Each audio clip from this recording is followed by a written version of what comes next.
Hello, everyone, and welcome to the Evolve with Emily show. I'm your host, Emily Hayden. Thank you guys so much for spending your time with me. I know that your time is incredibly valuable, and I really appreciate that. And I promise that it is my promise to you. I'll always do my best to bring you the most amount of value in each of these podcasts. Now, for today's episode, I have on with me therapist, coach, trauma survivor, and six-figure conscious entrepreneur, intuitive empath, healer, and host of the Conscious Leadership podcast, Gabby Ortega. Gabby, welcome to the show. Hey, Emily, I'm so excited to be here. Thank you for inviting me. Of course. So let's tell them how we know each other. Yeah, so your brother actually is my personal trainer, and he has like totally changed my life. And every day that we have a session, he's like, "You have to meet my sister. You guys are like the same person, and you would really hit it off." So we got avocado toast yesterday, and the rest is history. Oh shit! This is a good start.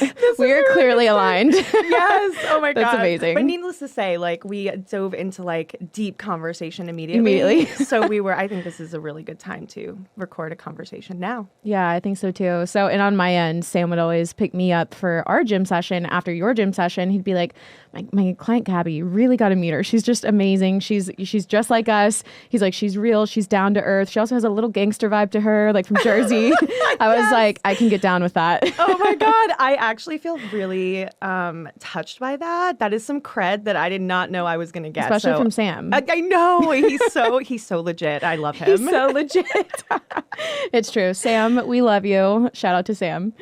Okay, so I let my audience know that I'd be interviewing you, and a lot of them checked out your page. They saw that you're into therapy. It says trauma survivor in your bio. There's a lot that you talk about that are really heavy topics, but you present it in such a digestible format.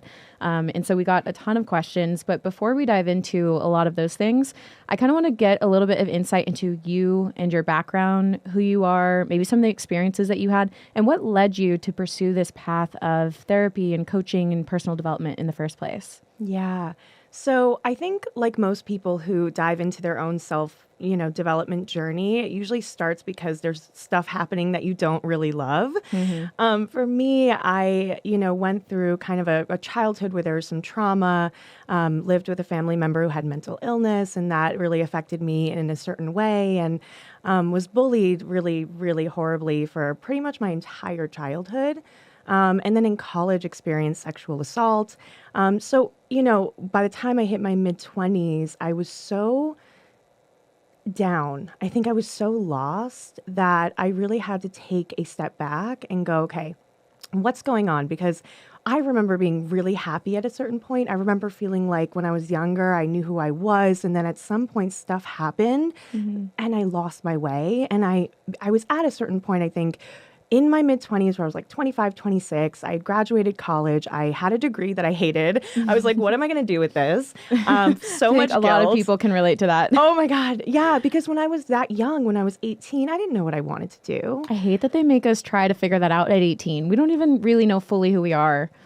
No, absolutely not. And the thing is that, what I've learned is that we're still like babies at that age, developmentally. So, we think we're so old and we know everything, and really we're just getting started. I remember being in college, and even being like a college senior, I thought I was like so, just cool, and maybe not cool, but like I thought I was so old. I thought I was so adult. And now I look at college kids and I'm like, children. Those are children. Oh my God, I had the same Where's thing. your ID? Show me your ID. Yes. And it's like hard to believe looking at, a younger generation now, like that we look like that we were totally. that young, it's so funny. Hindsight's 2020.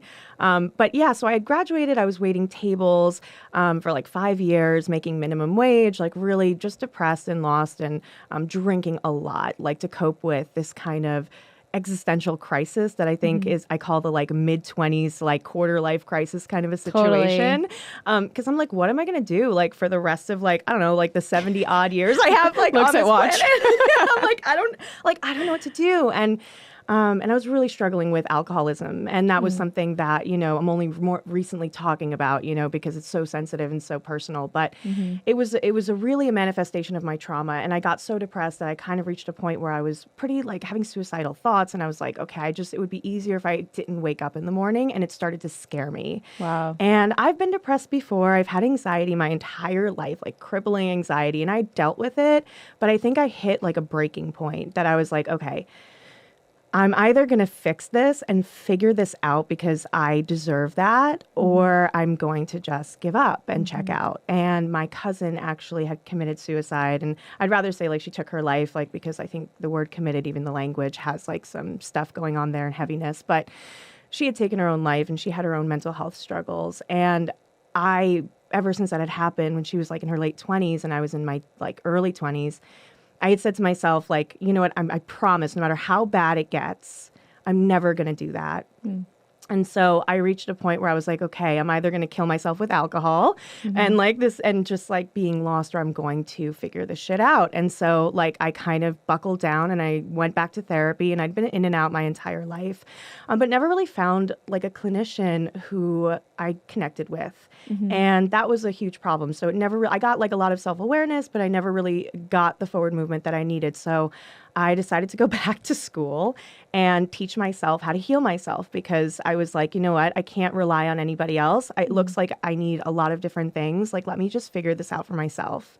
So at that point, I was like 26. I went into my master's degree for clinical psychology, and I double specialized in trauma and childhood development, and it cracked everything wide open. Wow. And I suddenly realized, I was like, holy shit, everybody has childhood stuff. Yeah. And this idea of trauma, we're just now understanding it's so much more nuanced and complex than the way that we have been presented in the past. And that most of us actually have trauma. 99.9% of us, if you've ever had an upsetting experience, if it's not integrated, it becomes trauma. Yeah, I think some people hear the word trauma and they think that it's only these insane traumatic events, in the sense of like, you know, an emergency room visit, a death, something crazy like movie-like that you see, and they don't understand that trauma can be something that might just seem like a regular day thing, you know, like, for example, maybe your parents were always like disconnected from you, or they were always working, and when they got home, they didn't show you attention, and you don't realize that there's trauma associated to that. So people think like, there's a question, you know, if I don't have trauma, like, do I really need to go to therapy or to work on anything? And I think some people may not even be aware to just some of the stuff they have. And it's not to like label everyone with like, oh, there's something so wrong with you. It's not that at all. No. Yeah, but it's like we all just have certain life experiences that we should work through. So I think it's incredible that you were able to, one, attend therapy for yourself, but realize that you needed something else and you needed something more.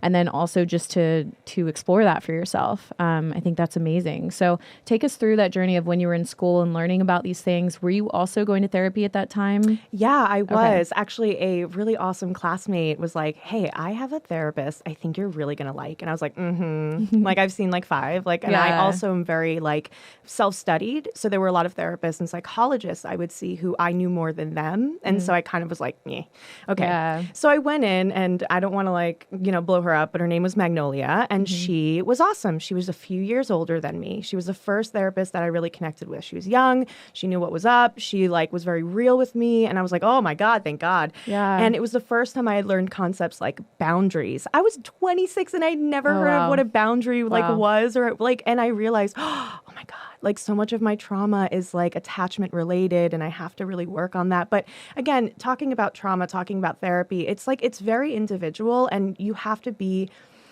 in a place where you want to look at this stuff. We all have stuff to look at, but if you're, you know, fairly resilient and you have a very, very happy life, and you don't need to open those boxes, that's okay. Like if you've experienced trauma and then you're totally functional and everything is great and you're feeling fine and you're not self-sabotaging or doing things to annihilate your life, then just keep living. Like there's no reason to dive into that. I love this. This is such a good point. Absolutely. So resilience factors are huge. And that's something I wanted to talk about as well, is that like, you know, if you grow up in like a pretty like supportive environment and your needs are met emotionally and physically and all of those things, and you have like a support system, when something really bad happens to you, statistically you're far more likely to be able to kind of really get through it because your resilience factor is high.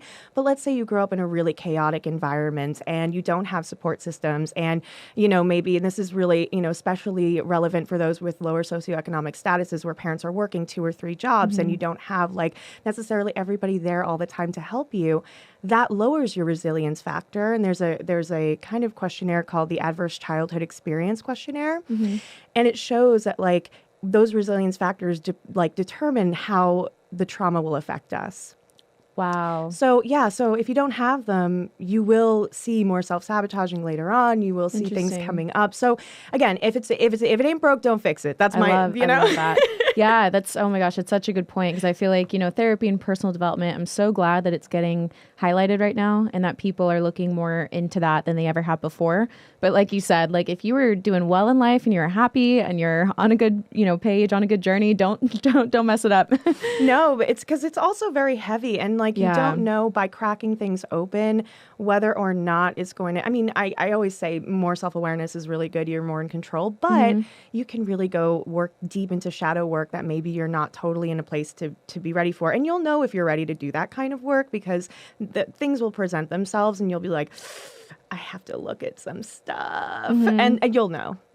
So question, you talked a little bit about sobriety and living a sober life now. So I know that alcohol was a big issue for you, but what was kind of the deciding factor of, instead of, because some people would say, oh, let me just limit it or let me not do it that often. What made you say like, no, that's not going to be a part of my life anymore, like completely sober? Yeah, it was a long process. It was first kind of realizing that looking at the DSM for, substance abuse disorder, I met all of the criteria. So that was really hard to ignore during school. Oh, wow. I was like, oh, well, okay, that's like pretty spelled out. I also had an idea because when I would drink, I would have a really hard time stopping. Oh, okay. And early on, like in college, they're like, binge drink as much as you can. Yeah, I feel like it's so normalized. Yeah, it's normalized. Yeah, so how do you recognize like, this is actually a problem for me? When you start to have memory loss, when you actually have a hangover, that's technically abuse of substances. Wow. So if you actually are having regular hangovers, you are abusing substances. Wow. That I feel like we need to just say that again. Just because there's so many college kids, even now I'm sure, that are listening, and not even just college, like anyone in general, like they don't realize what's okay and what's actually categorized as abuse. So if you are getting a hangover, that is categorized as abusing that substance. Yeah, absolutely. Wow. Yeah, and it was really surprising to me because I'm like, this is like literally, I was watching, I grew up with like Jersey Shore, and I'm from New Jersey, and I was like, yes, this is how we do it. We go hard. Where's the beach? Yeah, and I went to USC, which is like a major party school, and I would double down drinking. The guys would be like, what the, Girl, me too. I partied hard. We were at Texas A&M University. We did the ring dunk thing. I played like 13 games of beer pong and won before I dunked my ring. Yeah, it was a thing. It was a thing, but I think when you're young and like, it's like that's also kind of part of the culture. Yeah. But at a certain point, you're then in your mid-20s and you're drinking like 3 bottles of wine at night and hiding it in your closet, and then like screaming at your partner, I love you, Devin. I'm so glad we're engaged. Okay. Yes, congratulations on the recent engagement. Thank you. And yes, let's hand clap for all the partners that stick by the sides through the ups and the downs. The healing process. Yeah, sometimes that healing process is messy. It's super messy. So I think, ask yourself, I think the main kind of way to decide whether or not it's a problem is it causing dysfunction in your life? Are you missing out on social events because you're going to drink too much and then scream or break something, or something bad is going to happen, cause a scene?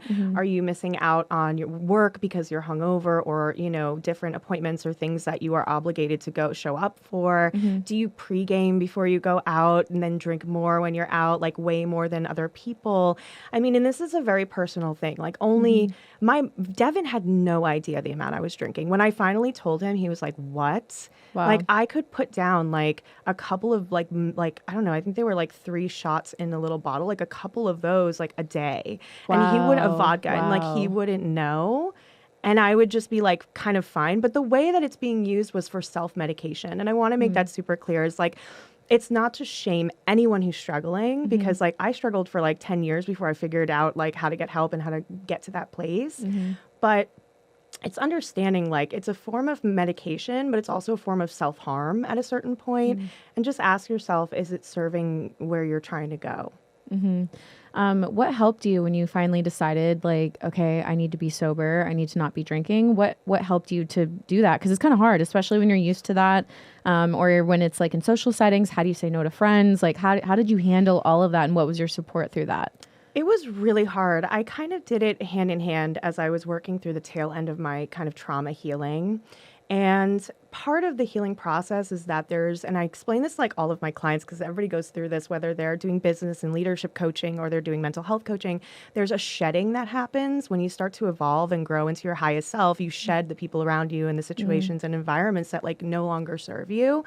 So by the time I was getting sober, I had already really cocooned myself, and it was pretty much like my safe circle of my mom's partner, Devin's family, and that was it. And like I kind of had like one or two close friends outside of that, but I kind of just like really had to get rid of the people in my life who were not going where I was going, and it was really painful. And it wasn't anything that was a big confrontation. I think this is the other thing people think. It's going to be like, oh my God, you've changed and I can't stand you anymore and blah, blah, blah. Really what it is you just stop getting invited to things. Totally. Like it's so much lamer than you think it is. And I just stopped getting invited to stuff. And it hurt, but it also was like, I get it. I hold a mirror up to where they are on their healing journey. And it brings feelings of discomfort and shame maybe, or whatever else is coming up internally for them when I show up and I say, oh, no, thank you, I'm not drinking, when we used to binge drink together. Right. And they still are doing these behaviors and I'm like, nah, I'm healing. And then they got really uncomfortable and they said, and that's like normal and totally fine. Many of them have come back and they're on their own journeys now and they're like, I get it. That's cool. Oh, so it came full circle. Yeah, it was really, really cool. So I would say honor yourself first. Know that you're probably going to have a shedding of some kind. And that's going to be a little painful, but in the end, it's less painful than going through the cycle of abuse, and the cycle of like that guilt, that shame, that feeling like you have to really hide yourself. And it's just not worth it.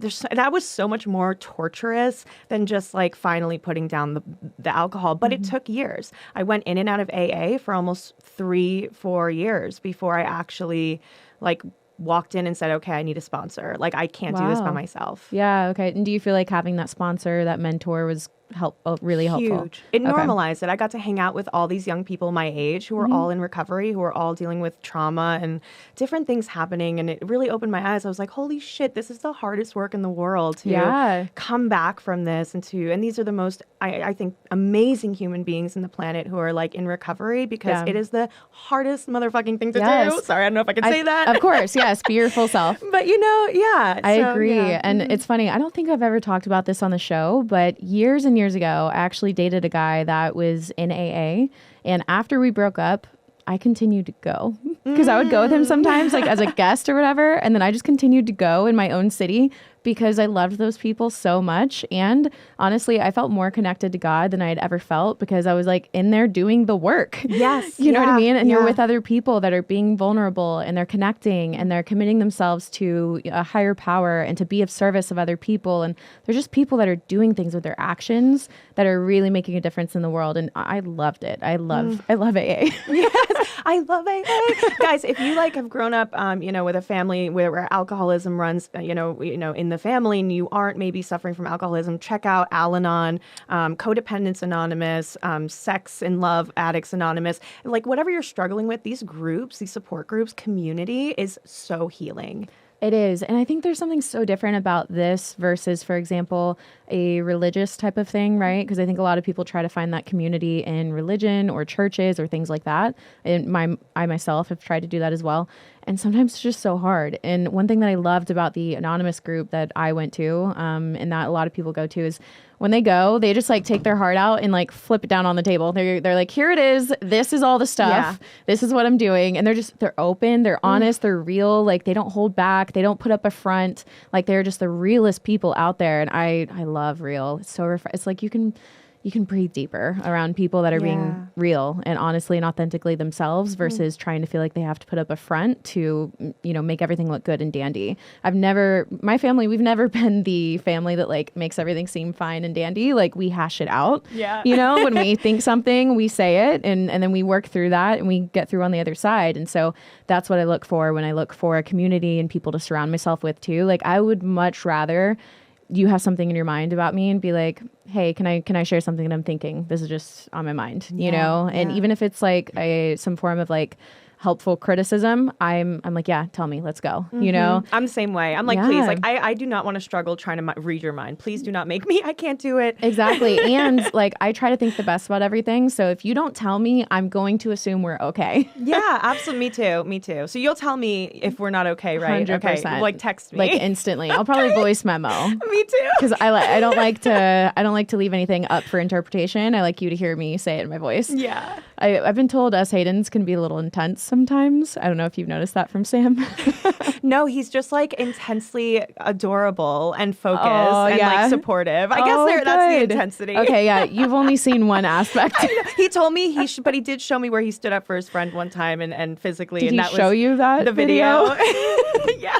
I knew it was a video. It was a video, and I was like, oh. You're like, oh, that's inside of there too. Okay. I know, but I'm really glad that that he likes me, because that means that if anything ever bad happened to me, he would totally be there. And I'm like, damn, that's good to know. Exactly. You need to know those kinds of people that are on your team in your family. That's how my family, that's how we are. We're protectors at heart, and we're very, very loyal, like super loyal. So we will protect the people around us, the people that we love, even if it doesn't even have to be like that good of a friend. We're just the people that like, that's where we grew up. Like your neighborhood, the people around you, like it's always like, we got you kind of thing. Okay, so I want to get a little bit back on track. So we got a ton of questions. I want to dive into some of them. One of the top questions was how do you start to recognize your triggers, and how do you work through triggers? Yeah, that's a very broad topic, but just there's definitely basic things. So the first thing I share with people is start to become the observer of your lived experience. Now, what is this? Like, what the fuck does that mean? Yeah, break that down. Thanks. So I think like back in 2017, I told you over brunch the other day, I spent about a month or like 3 weeks down in the south of France learning meditation, living at this Buddhist monastery, like a fucking hippie. So cool. For part of my master's program to study the integration of depth psychology and Buddhist philosophy. And I was like, whoa, this is super interesting. So part of the training is meditation and understanding how to start becoming the observer of your thoughts and feelings and separating your soul from and your consciousness from the kind of biological being of your animal body and your animal brain. And so what that means is, if you're trying to figure out what are my triggers, if anything, like if you're in a situation where something is deeply upsetting, where you are finding your body's being very activated, if you have anxiety, this might look like shaking, it might look like breathing from your upper chest and feeling like really short of breath, it might feel like you're having a panic attack.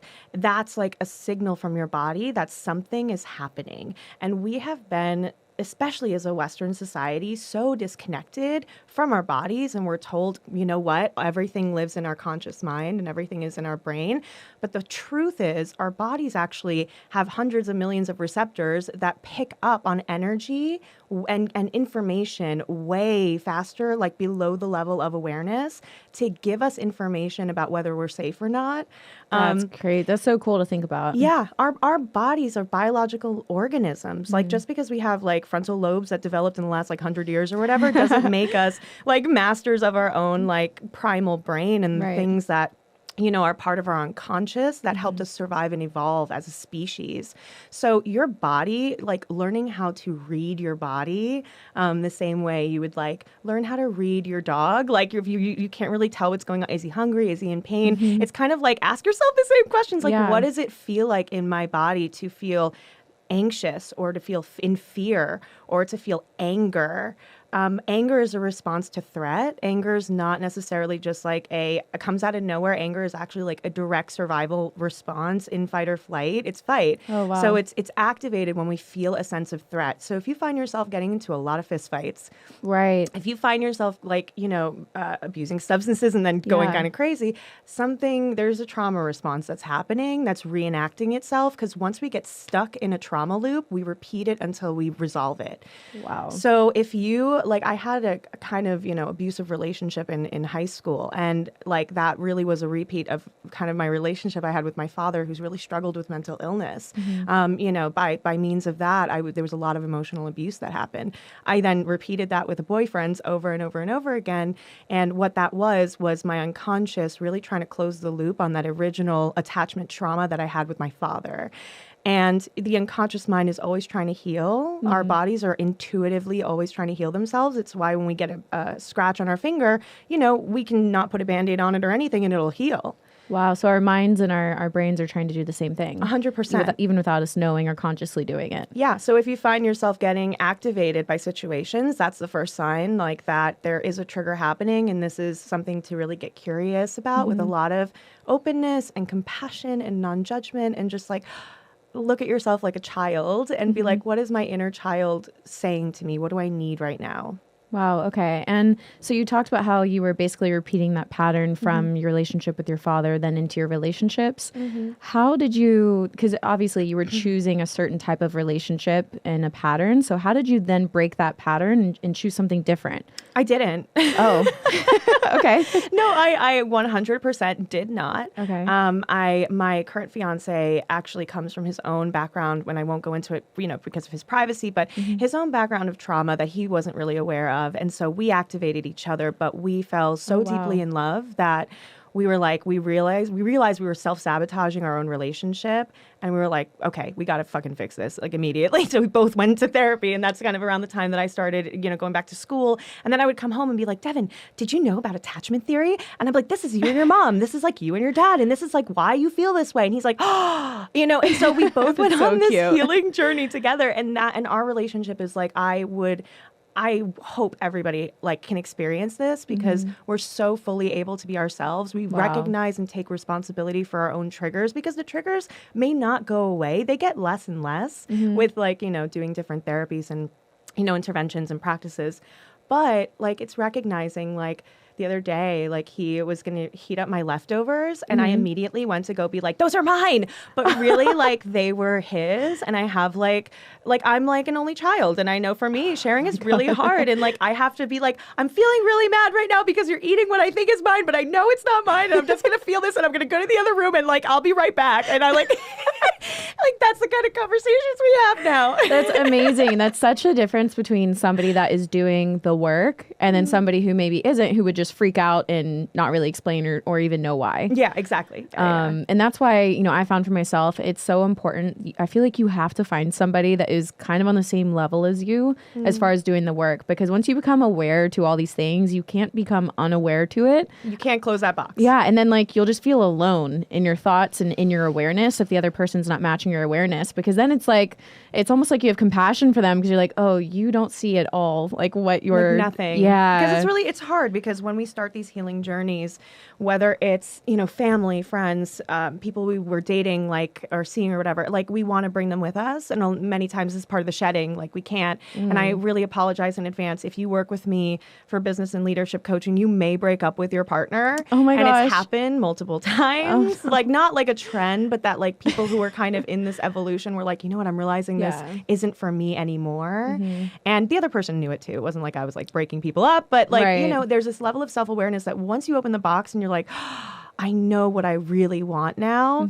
It's so hard and so painful to then deny yourself that reality. It's so true. And I think, especially if you are with a partner and you start to go down this self-development road, or you start investing in therapy for yourself, I think it's a great idea to both do it, to encourage the other person, hey, I'm going on this journey and I would love for you to come with me, and encourage them to go on, their journey as well. But then you have to just recognize and respect the fact that everybody has freedom of choice and not everybody's going to choose. And the timing is magic. It happens when it's meant to happen. People dive into this work when they're meant to.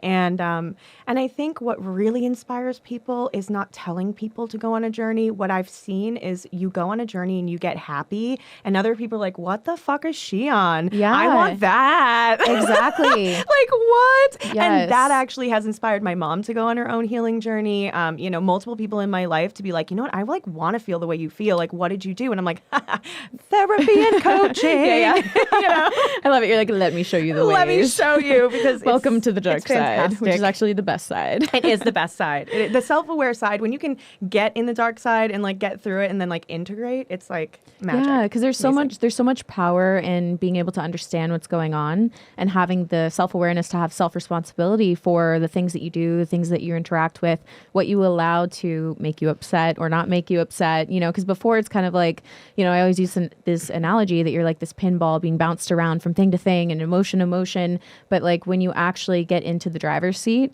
then you can sit there and say, no, I'm actually going to stop at this stop sign, you know, or you know what, I'm not going to go right. I'm going to go left this time. And you get to be in control of, you know, what you allow come into your thoughts, feelings, mindset, all of the above. Yeah, absolutely. And I think part of that is like understanding like your programming, your trauma, your background, that insight. Like you can see your thoughts popping up, where they're coming from, because your thoughts don't belong to you half the time, 95% of the time, actually. Totally. And that's been something that's been crucial for me is just recognizing when I have certain thoughts and then being an observer of it, like you talked about earlier. This actually happened literally yesterday. I was driving in LA traffic. The worst. I get so aggressive. Okay. I can be the most calm-centered, meditative person, feeling great, did my morning routine, you know, on my stuff. I can let like one or two things slide, but if I'm on a 45-minute journey in LA, there's at one point I'm not going to be able to hold it together. And so something happened. Yeah, so something happened the other day, and like the thought that came into my mind about this person, it was just so rude and so judgmental. I didn't say anything, I didn't do anything, but in my head it was the most so rude, so judgmental, and I was assuming as if I knew. And then I immediately caught myself and I was like, what is that thought? That is no, like we do not do judgment here. We are not assholes. Stop being an asshole, Emily. So funny. I like catch myself sometimes in that state as well. And I think like the thing about healing is like it's a balance, right? Like it's like we can't be love and light all the time. Totally. Because like we're going to get pissed off. Like we're going to have like bad days. We're going to like think people are assholes. Totally. And then the trick is just not like letting that derail you from your day or from how you feel about life or yourself or your potential. And not letting yourself stay there. Yeah, not letting yourself marinate. Yeah, but I agree. I think it's important to allow yourself to like feel emotions as you have them. Don't try to be this like perfect person. You know, I feel like whenever I first started to open up about, you know, my faith in general and, you know, personal development and trying to always be the best version of myself, at a certain point, I felt a little pressure, like, oh my God, I have to be perfect now. Or like, I have to, you know, like you feel like you always have to be the positive, happy, grateful. And it's like, that's not reality. No, it's definitely not. It's so messy. Reality is so messy. I mean, I'm sure you've heard this before, but there are people who say like, we are souls like wrapped in skin having a human experience. And the human experience is really fucking tricky and messy. And the best thing we can do is grow to love ourselves and accept all of us. Mm-hmm. And when we can really get to that place, and it takes time and a lot of work, we actually are released from judgment of anybody else. And it's such a beautiful thing because you can give more love because you have so much like within you. Wow. So going into this a little bit more, can you dive into self-love and kind of what that journey looks like and like your tips for learning to love yourself? Because a lot of people say they've done no work at all. They really don't love themselves. They really don't feel good about themselves. They're acting that out. They're projecting that out. How can they turn the focus inward and truthfully start to just not have judgment for themselves and not live in, you know, guilt and shame? And like, how do they love themselves with their mess, like in the mess? Yeah. I think it starts really small because it can be really scary. Like the idea of like, for me at least, where I was like, self-love is like so fucking far away from like, I just want to not want to hurt myself. You know what I mean? Yeah. And I think, you know, if you can relate, it can seem like such a really distant concept. And I ended up creating a post about this like a while back that my experience is that it's like, there's a self-love spectrum. And it kind of like all the way on the end is like self-annihilation on one end and all the way on the other is self-love. And in between there are a bunch of different steps that you can go by that are a little bit more bite-sized. So you're not just like going to wake up and start loving yourself because that's impossible. And it seems fake. And it seems fake, yeah. So I think, you know, what I did was it's like if I were to go like up the ladder, it's like self-annihilation, self-loathing, self-dislike, self-neutrality, self-acceptance, self-like, and then self-love. So there are like 8 or whatever. I don't know. I didn't count however that. many. But there's steps, and Yeah. that we can't get to self-love before we kind of increase like little by little and just first become neutral. You know, I know for me, like I had a lot of body stuff and like body image issues. And it started with like, you know, standing in front of the mirror and just like holding a hand over a part of my body and just saying and thanking it in gratitude for what it does. Thank you for my heart for beating every single day and every night while I'm sleeping, and I don't have to be awake to remind it to beat for me. Like, what an incredible thing that my body does for me. And just like my hands, like I can type, I can write, I can do all these things. I can walk. I'm like thank you, thank you, thank you, thank you. And it starts with that gratitude, and then eventually it grows, and you start to feel that way regularly. But it's the neural rewiring. It's the feeling safe in your body. It's the feeling safe to be happy. See, like joy and happiness is the scariest emotion for someone who's experienced trauma. Wow. It's terrifying, unconsciously or consciously, whether you recognize it or not. You will sabotage your way away from happiness because that is terrifying for the unconscious. Is it because they're scared that if they feel it, it'll be taken away? And that disappointment will completely annihilate them, the ego and the sense of self and identity, and that will be the end. And it won't be bearable. How do they start to work towards allowing themselves little happiness and little joy? You know, what does that step look like? So I was talking to a friend of mine the other day, Rachel Overval, and she's a sexologist and sex coach. And she was talking about like incorporating intentional pleasure practices. And I love this because I never called it this, but that's what I tell my clients to do in the beginning.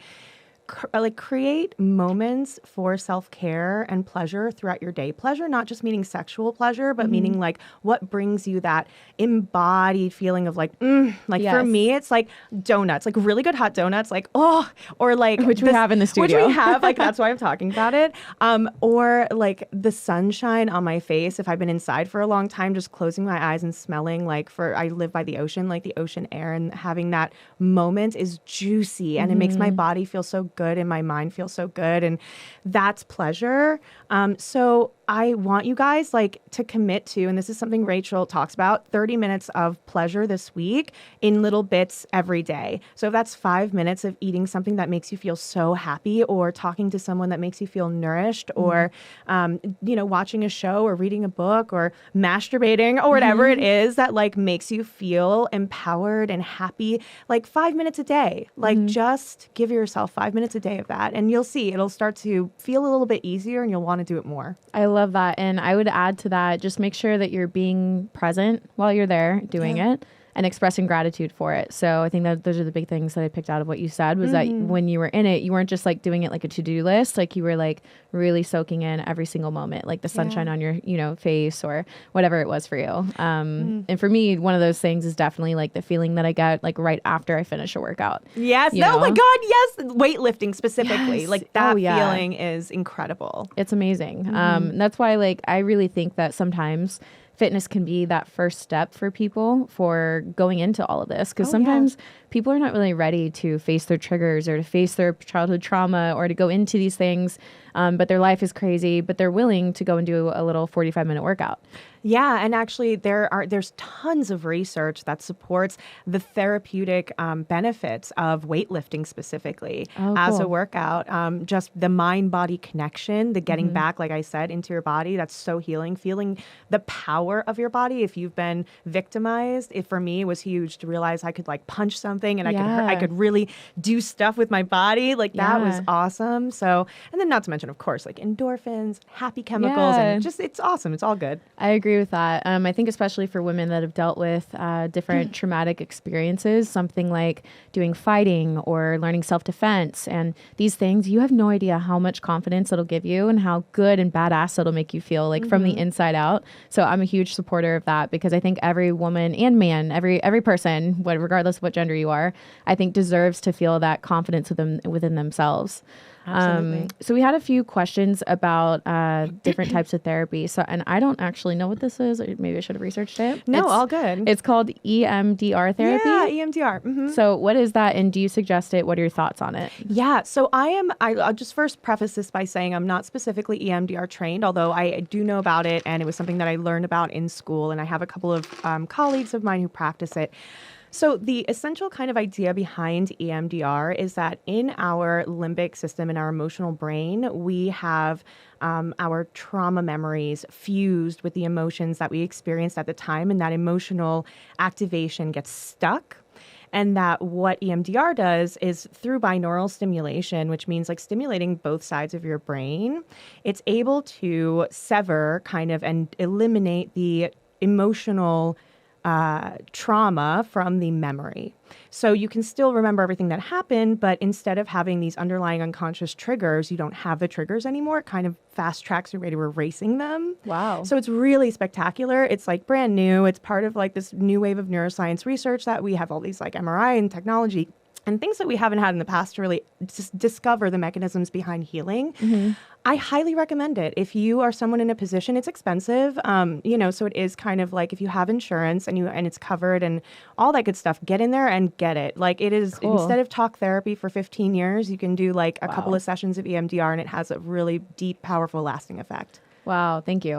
Okay, so for somebody that wants to just start this journey of, doing the work and that kind of thing, let's say that they can't go get a therapist. What are some free resources that would be good for them to start diving into?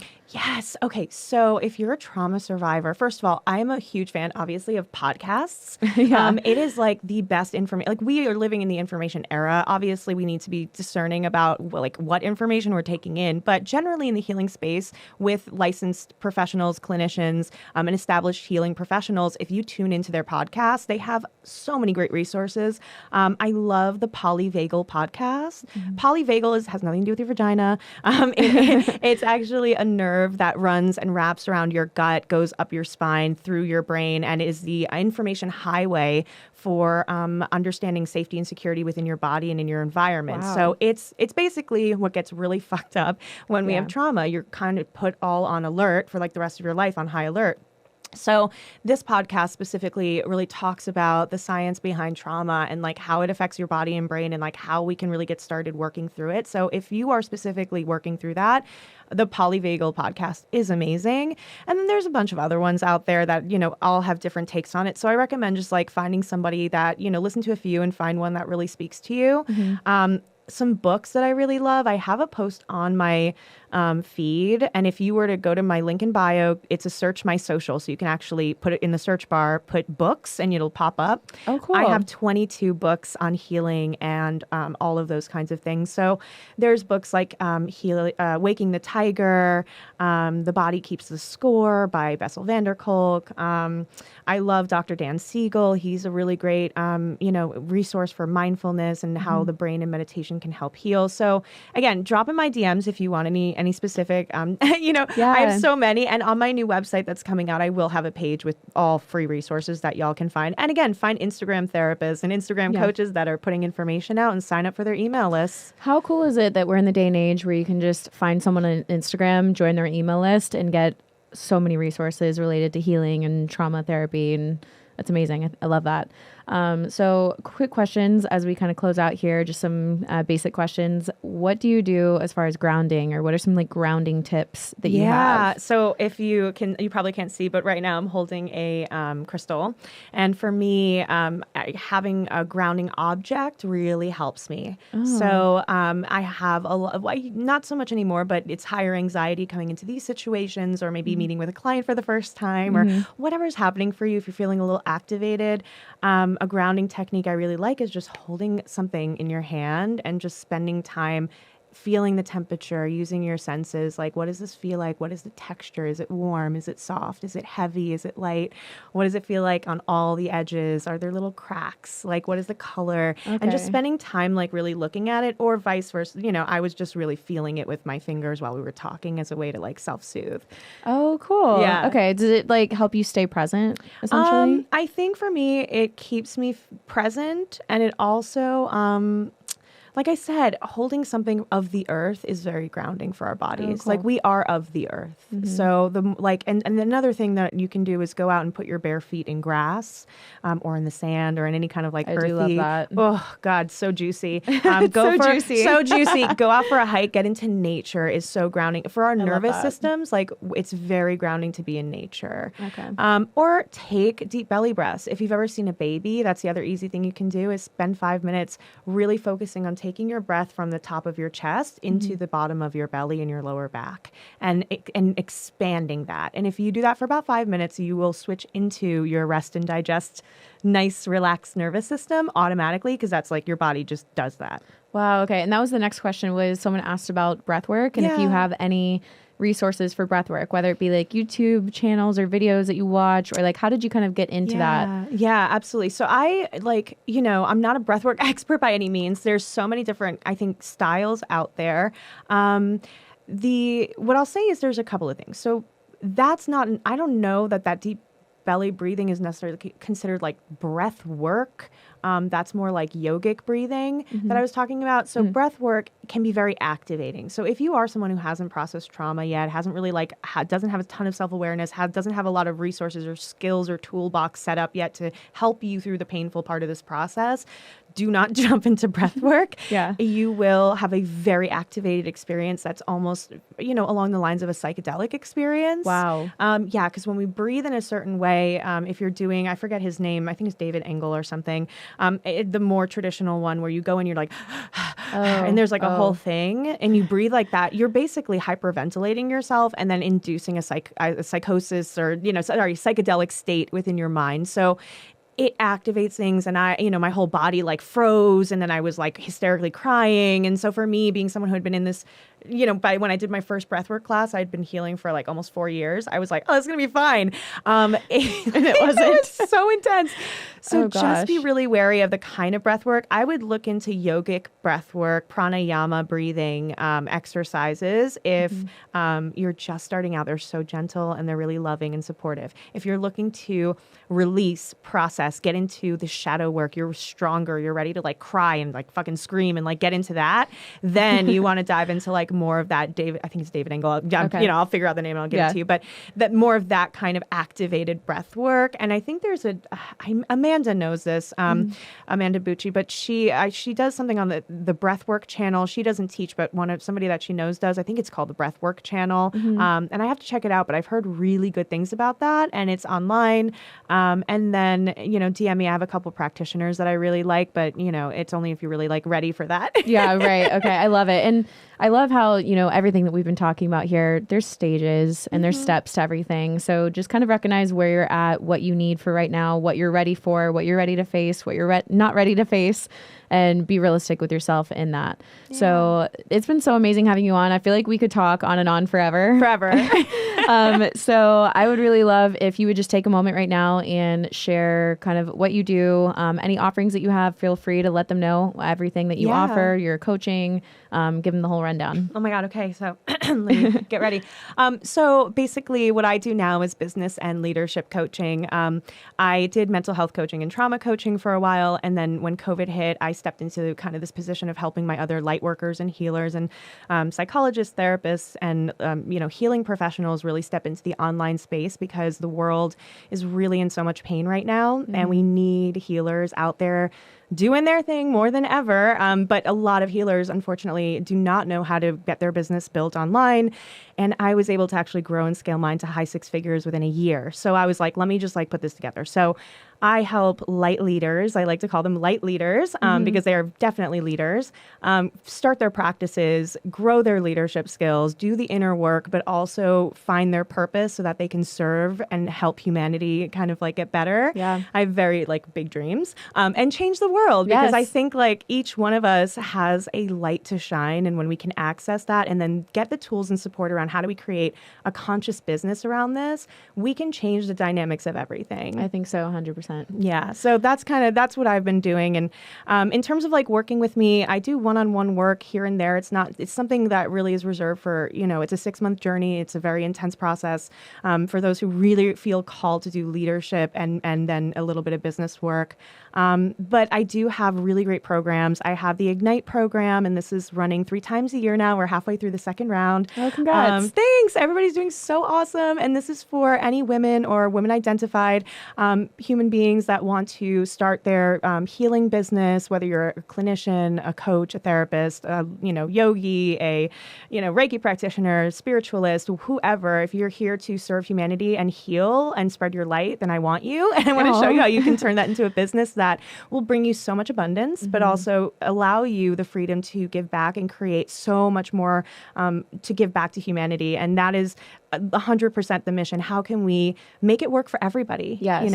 I love that. And I love the fact that you really focus on helping the healer to have all of the abundant resources that they need to do what they're here to do, because they're some of the most valuable people in the world. Like people can't go out and do what they're meant to do in the world if they're still suffering from trauma, if they're not healing from their past, if they're walking around with these open wounds on them per se. So it's like these healers are so needed. And I fully support healers being, super supported in a way that allows them the freedom to focus on what they really want to do.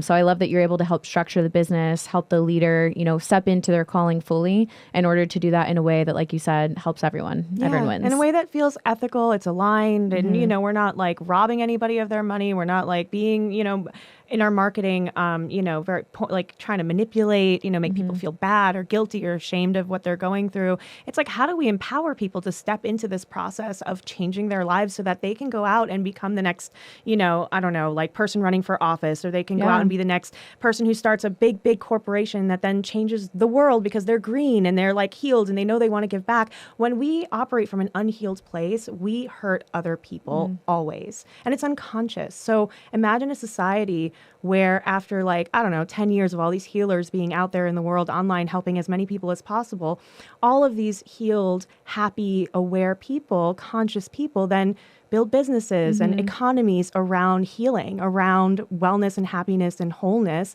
That's a different world. So sounds like heaven. Right? So, can you imagine trying. Walking around with a bunch of people that are all doing the work? You run into each other and both people are like, they both assume the best in each other and they both take responsibility. And that's like me and my friends, and it's really dorky. And I'll have friends reach out and say, "Hey, I'm going through so much right now. Do you have the space to hold space for me right now? Are you okay if I dump on you a little bit?" And that's so nice. They know, so nice. They ask, they know they're not emotional dumping on me. They know they're not going to overwhelm. They're like, "Hey, I'm feeling this, but I respect your boundaries." And I'm like, "God damn." Well, okay. Yeah, I love that so much. Oh my gosh. Yeah. That's so valuable when you can find people that are on that same level. Yeah, so magical. It's so awesome. It really is. Well, thank you so much for coming on the show. Everyone, please give it a thumbs up.